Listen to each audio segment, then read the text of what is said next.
Okay, now as far as identifying your targets, hopefully you've picked up those targets already during your scanning phase. But there's many times that you just pick up the fact that it's an IP address on the network. So if you haven't already done something like a banner grab on those targets, this would be a great opportunity for you to go back and see if you can do that on those unidentified IP addresses. But once we've identified which machines are actually web servers, the next thing I'm going to do is I'm going to actually start looking at some open sources for information about that target. So for example, let's say that it's an Apache server and it's identified itself as a specific version. Well, I'm going to use something we refer to as the internet. Have you heard of that? Yeah, I'm going to do some research on the internet. So besides doing our standard Google search, I might want to also focus in on news groups that are dedicated. Some of them are actually supported by the manufacturer of the web server software program. Others may be just a collection of users who've gotten together and are exchanging information about different things that they've discovered. But I'm going to look at those, as well as back in the old days we had them, and we still do, but they were really popular. They were called bulletin boards.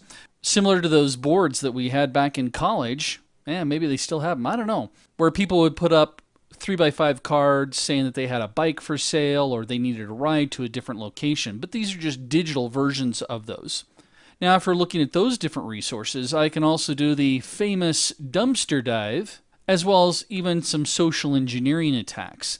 Remember, our goal here is to collect as much information as we can concerning that particular web server. Now, I might want to also go back and look at what we learned in the footprinting reconnaissance course. One of the big tools that we can use there is something called Whois.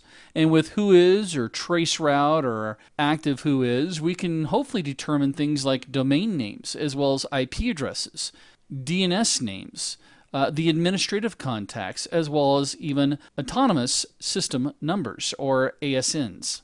Now, if you already did these steps back during our pen testing of reconnaissance, just reference this information so that it can help tell you more about that target. Now, we can also search for, again, detailed information by doing, as I mentioned before, the banner grab option if you haven't done it yet. Some of our typical tools that we would use here would be things like Netcraft as well as HTTP Recon to help us to identify, again, a server name as well as the server type, its operating system, and applications that could be running. That application list could actually be beneficial to us when we get to the next module of this course. Now, the reason why we do this is because an IT professional may have gone through and patched the web service itself, but forgot about patching the operating system or about the application. So again, it's all about gathering information, right? Another thing we can do too is let's go ahead and hit that site and do something that we learned about in the reconnaissance stage, which was going through and crawling the website.